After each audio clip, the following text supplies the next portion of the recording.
Hi friends, it's Drayton with World's Greatest Kiting. Have you ever made a kite before?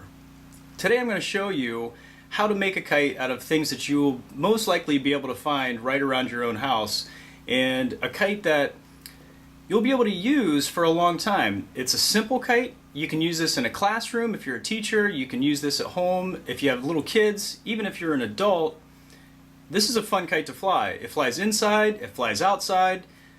Sound too good to be true? Well, it's not. I'm going to show you how to do it right now. Okay friends, here's what you need. An 8.5 by 11 piece of paper. If you don't have a printer at home or access to printer paper, you can use a notebook, a piece of notebook paper. Anything about this size is going to work just fine, but this is the best size, 8.5 by 11. You'll also need some flying line. I found this sewing thread sitting around and it's going to be perfect. It's lightweight, you can break it easily, and anything like this is going to be perfect for your kite. Crochet line also works very well. The next thing you're going to need is a stapler. You can use tape for this part of the process, but I prefer to use a stapler. So if you have one, let's use it. The fourth thing you'll need is some sort of a stick. This is an 1/8 inch dowel rod. It's about 12 inches long. You can use a balloon straw or anything about this size for this part of the project. And then the last thing you need is something sharp to poke a hole. Today I'm going to use a key off my key ring. It's just, just a small little hole is all we need. So let's get started. First thing we're going to do is fold the piece of paper in half, and it's not going to fold long ways like a paper airplane would. We're going to fold it sideways just like this, and this is the only crease that we're going to put in the kite. So crease that right down the line, then you're done. Now what we're going to do next is take the top corner of the piece of paper and pull it down about 3 inches from the edge on one side of the paper. So it should look just like this. Hold on. Just like that. And then we're going to take the other side and fold it right down to the same spot. Just like that. See?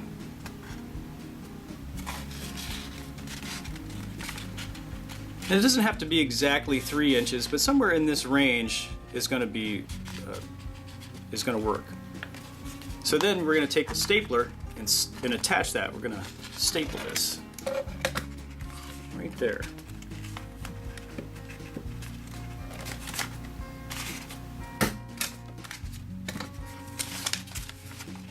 I want to make sure that these are not creased. You have to make sure that that's totally rounded, just like that. Okay, the next thing, we're going to poke a hole right there in that same area, right behind the staple. I'm going to poke a hole all the way through.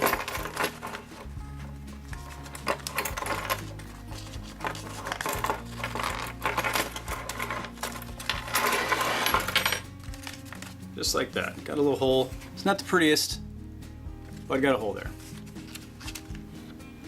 We're going to take our sewing thread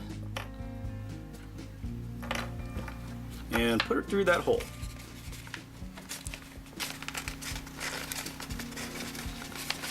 Okay. And then if kids are making this, I would ask if they know how to tie their shoes, if they can tie. The first part of what it's like to tie your shoes is how you tie this knot. Basically you're just tying a knot right here. But it helps the younger ones understand that it's not that hard to do this.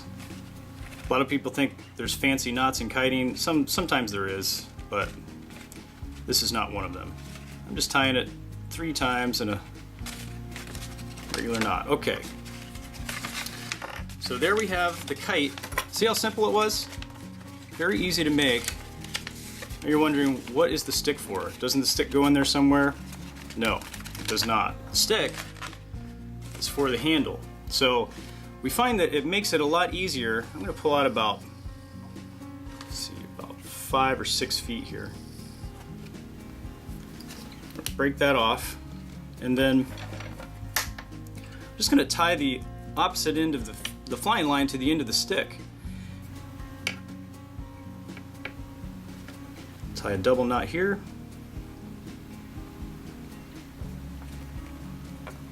Okay. Just made a kite. That's it. Let's fly this thing.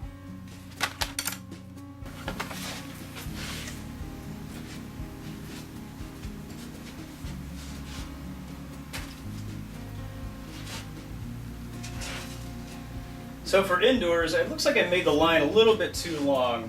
I'm going to shorten the line up here so I like it to break. So you can just shorten it right up. Okay, we're done. Now, let's put this thing to flight, shall we? Pull the access off. Go.